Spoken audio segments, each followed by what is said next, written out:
Okay, I was going to start this series off on home defense and concealed carry, and already after doing some investigation, we come to our first problem, and we're probably going to have to split up into the two groups. Handguns for home defense and concealed carry are two kind of different things, and a lot of the experts and a lot of information you'll read will tell you that. So I went and found online handguns for home defense, not concealed carry, home defense. And basically the article, you can go and read it. It's by Chuck Hawks. He does a lot of gun writing online. Basically they tell you to have a service type weapon with a 4 to 5 inch barrel. And Jim Flex, Guns and Shooting Online, Chief Technical Advisor, suggests the following rules. 1. 100% reliability is required. The weapon must function every time. It cannot malfunction once in 25 or once in 100 shots. Okay. 2. You must hit target's vital areas, head or chest. Remember, speed is wonderful, but accuracy is deadly. So you got to have some sort of gun that you can hit something with when you shoot it. Number 3, the weapon should be simple in operation and require a minimum of thought and action. Okay, because he's suggesting here you will be under great stress. When someone smashes your window down or kicks your door in while you're sleeping, you are not going to be 100%. You need to pick something up, be able to use it immediately. Okay? Number 4, you must be thoroughly familiar with your gun and have absolute confidence in its operation. Read the owner's manual. You got to be proficient in the use. Buying a gun, shooting 10 rounds out of it, loading it, putting it in a drawer, and never touching it again for years is not a good idea. Bear that in mind. We'll get into that with proficiency and usage.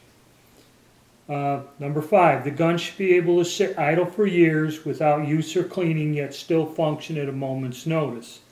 Now this one here, what that describes is a revolver. It's about the only style firearm you're going to get to do that. Okay, so this article's kind of biased, puts a lot of stuff out of the way, but I'll go over that in revolvers versus automatics.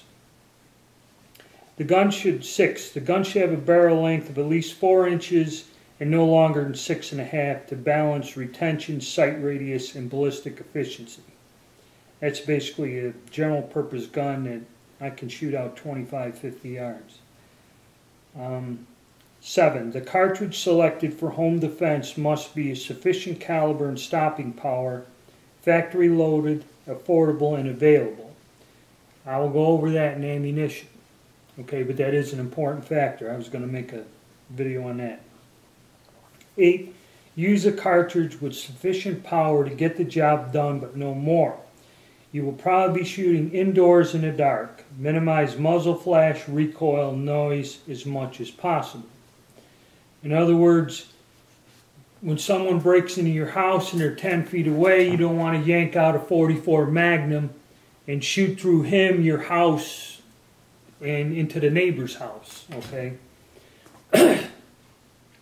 See, there's a fine line deciding this, what you really need. A 38 or even a 32 automatic or a 22 pistol in this situation can work good. Because you're indoors, you're not going to be shooting far away. Somebody's breaking into your house. You know, how big of a house do you live in? What's the furthest distance, like down a hallway? What's the longest you'll be shooting? Okay, so that's where it's kind of hard to hit everything in one specific thing. And number 9, above all, the weapon must be safe to yourself and others. You have a moral right to defend your home and family, but also a moral obligation not to endanger innocent bystanders. Yeah, so like a chopped down AR-15 that's going to be shooting bullets through your house and out into the neighborhood isn't a real good choice. So basically, the way this information is something I just found, kind of limits you to where this guy's telling you just use a revolver.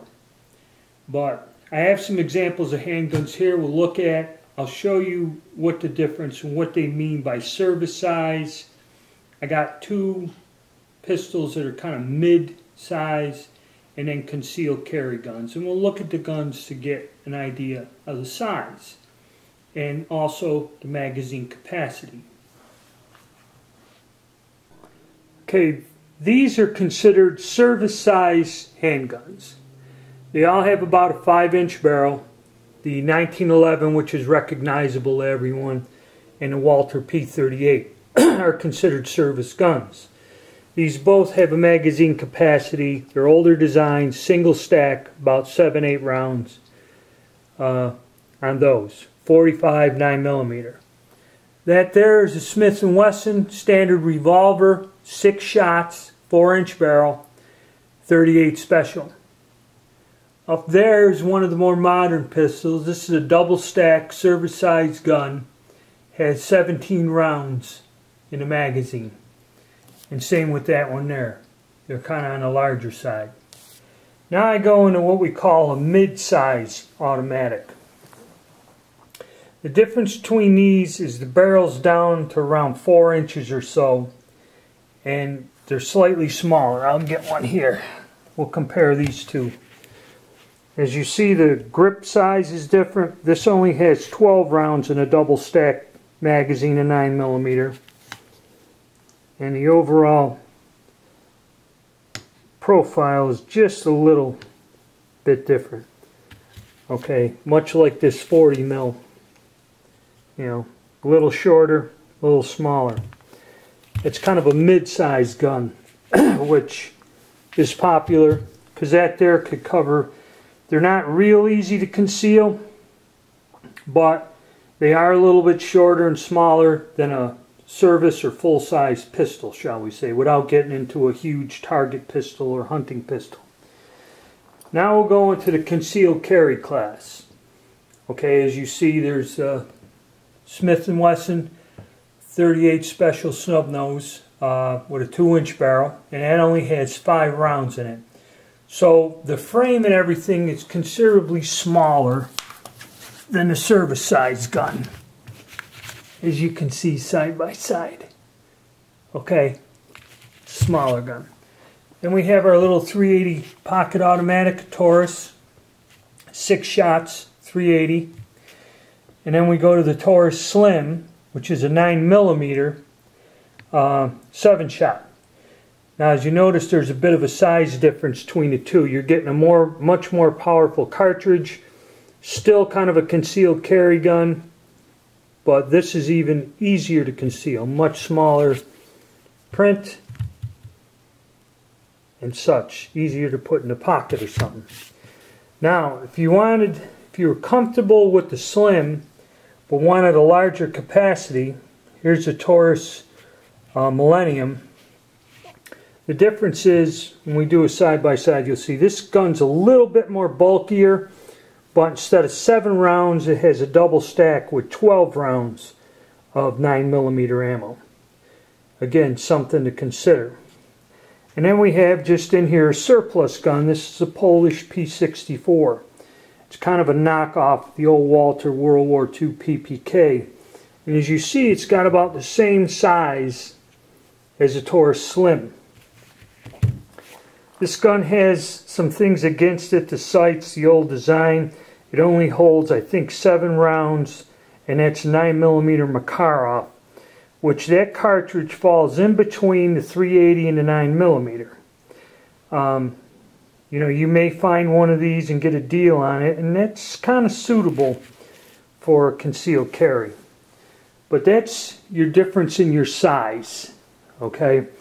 And the general consensus is a gun that's going to be around the house, you're not going to carry, should be a fairly larger handgun as compared to a small one. But again, this is personal preference, and a lot has to do with how familiar you are with the gun you own and how good or how proficient you are at the use of that said firearm. Okay, that's one way of making a choice to where you can, You know, and that's why I'm trying to make the videos and go over each little point one by one.